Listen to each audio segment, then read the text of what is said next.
નમસ્કાર, વીટીવી ગુજરાતી.com પર તમારું સ્વાગત છે અને મારું નામ છે કરણ ચડત્રા. ખેડૂતોને સૌથી મોટો મૂંઝવતો પ્રશ્ન કે વરસાદ ક્યારે આવશે. આમ તો જો કે અત્યારે છૂટો છવાયો વરસાદ કેટલાક વિસ્તારોમાં પડી રહ્યો છે, પરંતુ જે ધોધમાર વરસાદ પડવો જોઈએ, જે વાવણી લાયક વરસાદ પડવો જોઈએ, એ ઘણા બધા વિસ્તારમાં હજુ સુધી નથી પડ્યો. ત્યારે આજે આપણા વિડીયો થકી જાણીશું કે આખરે કયા વિસ્તારમાં ક્યારે વરસાદની શરૂઆત થશે. તમે જોઈ શકો છો કે આ મેપ છે. આમ તો જોવા જઈએ તો તમને દેખાતું હશે કે મોટા ભાગના જેટલા પણ દક્ષિણ ભારતનો જેટલો પણ વિસ્તાર છે ને વાદળછાયું તમને દેખાતું હશે. બધું જ વિસ્તાર જ્યાં છે ત્યાં વરસાદ હાલ પડી રહ્યો છે. મહત્વની વાત તો એ છે કે હાલ જો ગુજરાતની વાત કરવામાં આવે તો ગુજરાતમાં ખાસ કરીને જે દક્ષિણ ગુજરાતનો જે ભાગ છે ત્યાં ધોધમાર વરસાદ પડી રહ્યો છે. એ ધોધમાર એટલા માટે વરસાદ પડી રહ્યો છે કારણ કે ચોમાસું હવે ધીરે ધીરે ગુજરાત તરફ અને ખાસ કરીને સૌરાષ્ટ્ર અને ઉત્તર ગુજરાત તરફ આગળ વધી રહ્યું છે. આમ જોવા જઈએ તો સૌરાષ્ટ્રના કેટલાક ભાગોમાં એટલે કે જુનાગઢ છે, ગીર સોમનાથ છે, ખંભાળિયા છે, આ બધા જ વિસ્તારોમાં છૂટો છવાયો વરસાદથી લઈને ધોધમાર વરસાદ પડ્યો. ખંભાળિયામાં 2 દિવસ પહેલા 9 ઇંચ વરસાદ પડી ગયો. ફરી એકવાર જુનાગઢમાં ગઈકાલે પણ વરસાદ પડ્યો. એને જોવા જઈએ તો હાલ જે ગુજરાતની સ્થિતિ શું છે તેની વાત કરી લઈએ. સૌથી પહેલાં જો આપણે દક્ષિણ ગુજરાતની વાત કરીએ તો દક્ષિણ ગુજરાતના મોટા ભાગના જેટલા પણ જિલ્લાઓ છે ત્યાં વરસાદ ચાલુ છે, પરંતુ જો ખાસ કરીને સૌરાષ્ટ્રની વાત કરીએ તો સૌરાષ્ટ્રમાં ખાસ કરીને ઉના, મહુવા, અલંગ, ભાવનગર, વેરાવળ, પોરબંદર, જુનાગઢ, અમરેલી, ગોંડલ, જસદણ, બોટાદ, ચોટીલા, રાજકોટ, ભાણવડ આ બધા જેવો વિસ્તાર છે અને ખાસ કરીને દ્વારકા આ બધા જ વિસ્તારો છે કે જ્યાં હવે 5 દિવસની અંદર છૂટો છવાયો વરસાદથી સાથે થોડોક વધારે સામાન્ય કરતાં વધારે વરસાદ પડી શકે છે. પરંતુ હા, એક સાથે બધા વિસ્તારોમાં વરસાદ નહીં પડી શકે, પરંતુ હા છૂટો છવાયો વરસાદ અને ઘણી બધી જગ્યાએ ધોધમાર વરસાદ પડી શકે છે. અને જો કચ્છની વાત કરી લઈએ તો કચ્છમાં સૌથી પહેલાં તો માંડવી, નલિયા, ભરલી છે, ગાંધીધામ છે, ખાવડા છે, રાપર છે, આ બધા જ વિસ્તારોમાં છૂટો છવાયો વરસાદ પડવાની તો શક્યતાઓ છે, પરંતુ આની સાથે સાથે તાપમાનમાં પણ વધારો થવાની શક્યતા છે. એટલે કે ગરમી થોડી વધારે આ 2 દિવસની અંદર વધી શકે છે. હવે જો ઉત્તર ગુજરાતની વાત કરીએ અને મધ્ય ગુજરાતની વાત કરીએ તો ખાસ કરીને જો મહેસાણાની વાત કરીએ, અમદાવાદ છે, ધોળકા છે, વિરમગામ છે, સુરેન્દ્રનગર છે, આ બાજુ હિંમતનગર, લુણાવાડા છે, પાલનપુર છે, ખેડબ્રહ્મા છે, આ બધા જ વિસ્તારોમાં ઉપર જઈએ તો થોડુંક આબુ સાઈડ પણ વરસાદ પડવાની શક્યતાઓ છે. પરંતુ હા, ઉત્તર ગુજરાત અને મધ્ય ગુજરાતને થોડીક હજી રાહ જોવી પડે એમ છે, કારણ કે હાલની જે પરિસ્થિતિ છે એ દક્ષિણ ગુજરાત અને ખાસ કરીને સૌરાષ્ટ્રના જેટલા પણ ભાગો છે ત્યાં વરસાદ પડવાની શક્યતાઓ છે. આ બાદ કચ્છમાં અને પછી ઉત્તર ગુજરાત અને મધ્ય ગુજરાતમાં વરસાદ પડવાની શક્યતાઓ વર્તવામાં આવી રહી છે. આ સાથે તમે જોઈ શકો અત્યારે તમને જે પણ વાતાવરણ તમને દેખાય, જેટલા પણ તમને વ્હાઇટ જેટલા પણ માર્ક્સ દેખાઈ રહ્યા છે ને એ બધું બતાવે છે કે ત્યાં વાદળો હવે ધીરે ધીરે પહોંચી રહ્યા છે. હવે આ બાજુ તમે જોઈશો ને તો આ બાજુ જેટલો પણ વિસ્તાર છે એટલે કે મધ્ય ગુજરાતની વાત કરી રહ્યો છું, સોરી માફ કરજો, મધ્ય ભારતની વાત કરું ને તો જેટલો પણ મધ્યપ્રદેશનો વિસ્તાર છે એ બધા જ વિસ્તારોમાં અત્યારે ધોધમાર વરસાદ પડી રહ્યો છે. હવે થોડું આપણે નાનું કરીશું તો આપણે ખબર પડશે કે બંગાળની ખાડી જે છે, બંગાળની ખાડી આ બાજુ આ સાઈડ છે. બંગાળની ખાડીમાં ઓલરેડી અહીંયા લો પ્રેશર સર્જાઈ ચૂક્યું છે. એટલા માટે થઈ અરબ સાગર અને બંગાળની ખાડીમાં જેવું લો પ્રેશર સર્જાતું હોય એ પ્રમાણે વરસાદ આગળના સમયમાં આવતો હોય છે. આમ પણ આપણે આ જે વર્ષ છે એ સારું વર્ષ જશે તેવું અનુમાન કરવામાં આવી રહ્યું છે. જો બંગાળની ખાડીની વાત કરીએ તો બંગાળની ખાડીમાં લો પ્રેશર સર્જાવાને કારણે જેટલો પણ પૂર્વીય ભાગ છે, ખાસ કરીને અસમ, સિક્કિમ, આપણે બધા જ જાણીએ છીએ કે ત્યાં પૂર જેવી સ્થિતિનો સામનો કરવો પડી રહ્યો છે. હાલ ઘણા બધા લોકો ફસાઈ ચૂક્યા છે, ઘણા બધા લોકોના મોત પણ થઈ ચૂક્યા છે. હવે ત્યાં તો વરસાદ આવી ગયો, પરંતુ ખાસ કરીને જો ગુજરાતની વાત કરીએ, અરબ સાગરમાં જેવી રીતના ચોમાસું આગળ વધી રહ્યું છે એ 2-3 દિવસ પહેલાં બહુ ધીરી ગતિ આગળ વધી રહ્યો હતો, પરંતુ હવે કહેવામાં આવી રહ્યું છે કે આ ચોમાસું છે એ હવે ધીરે ધીરે આગળ વધશે. પરંતુ મહત્વની વાત તો એ છે કે દક્ષિણ ગુજરાત બાદ સૌરાષ્ટ્ર બાદ મધ્ય ગુજરાત અને કચ્છ અને આ બાદ ઉત્તર ગુજરાત આ બધા જ વિસ્તારોને આવી રીતના કવર કરશે. મહત્વની વાત તો એ છે કે હવે IMD દ્વારા આપણને કેટલાક માહિતી આપણને આપવામાં આવતી હોય છે.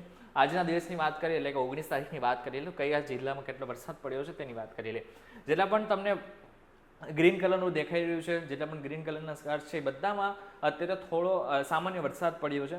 IMD દ્વારા પણ આપણને ઘણી બધી માહિતી આપવામાં આવતી હોય છે. એના ઉપર નજર કરીએ કે ક્યાં વિસ્તારમાં કેટલો વરસાદ પડ્યો છે તો તમને જેટલા પણ ગ્રીન કલરનો કલર દેખાઈ રહ્યો છે એ ત્યાં સામાન્ય અને છૂટો છવાયો વરસાદ પડ્યો છે, જેમાં કચ્છ છે, પાટણ છે, બનાસકાંઠા છે, મહેસાણા છે, સાબરકાંઠા છે, ગાંધીનગર છે, મોરબી છે, સુરેન્દ્રનગર છે, આ બાદ જામનગર છે, દેવભૂમિ જુનાગઢ છે, ગીર સોમનાથ છે, ભરૂચ છે, આણંદ, ખેડા, પંચમહાલ, મહીસાગર, અરવલ્લી, સાબરકાંઠા આ બધા જ વિસ્તારમાં છૂટો છવાયો વરસાદ પડ્યો છે. આ બાદ જો સામાન્ય વરસાદની વાત કરીએ, સામાન્ય વરસાદ કરતાં થોડો વધારે તો એ છે સુરેન્દ્રનગર, અમદાવાદમાં, બોટાદ, ભાવનગર, અમરેલી, પોરબંદર, સુરત, નવસારી, ડાંગ, તાપી, નર્મદા, છોટાઉદેપુર આ બધા જેવા વિસ્તારો છે કે જ્યાં થોડોક સામાન્ય કરતાં વધારે વરસાદ પડ્યો છે.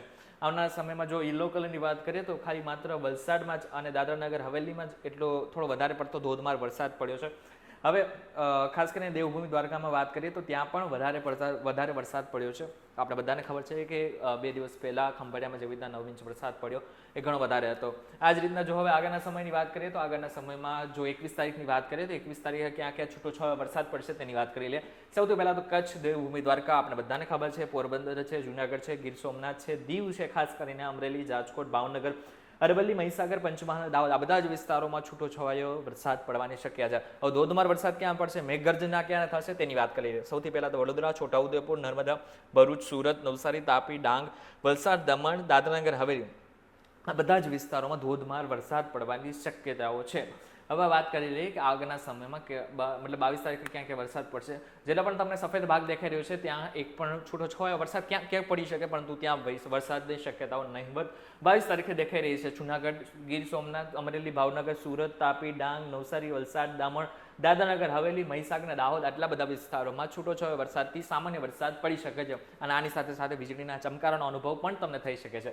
23 તારીખની વાત કરીએ 23 તારીખે શું છે, 23 તારીખની સ્થિતિની વાત કરીએ તો 23 તારીખે ગીર સોમનાથ, અમરેલી, દીવ, ભાવનગર, અમદાવાદ, ખેડા, આણંદ, અરવલ્લી, મહીસાગર, દાહોદ, પંચમહાલ, છોટાઉદેપુર, વડોદરા, ભરૂચ, નર્મદા, સુરત, તાપી, ડાંગ, નવસારી, વલસાડ, દમણ અને દાદરાનગર હવેલી આ બધા જ વિસ્તારોમાં સામાન્ય વરસાદ પડવાની શક્યતાઓ છે. પરંતુ હા, બાકીના વિસ્તારોની વાત કરીએ તો બાકીના વિસ્તારોમાં વરસાદ થોડો ઓછો પડી શકે છે, છૂટો છવાયો વરસાદ પડી શકે અને આની સાથે સાથે તાપમાન થોડુંક વધારે રહી શકે છે. આપણે બધાને જે ચિંતા છે ખાસ કરીને ખેડૂતોને કે વરસાદ ક્યારે આવશે. આમ તો જો કે ઘણા બધા ન્યૂઝપેપરમાં પણ આવી ચૂક્યું, ઘણા બધા ન્યૂઝ ચેનલવાળા પણ ચલાવી રહ્યા છે કે 20 ઇંચ વરસાદ પડી જશે. પરંતુ હા, એ બધા જ જે એક્ટિવિટી છે એ પ્રી મોન્સૂન એક્ટિવિટીમાં આવી જશે. દક્ષિણ ગુજરાતને છોડીને બાકી બધી જગ્યાએ જેટલો પણ વરસાદ આવી રહ્યો છે એ પ્રી મોન્સૂન એક્ટિવિટી છે.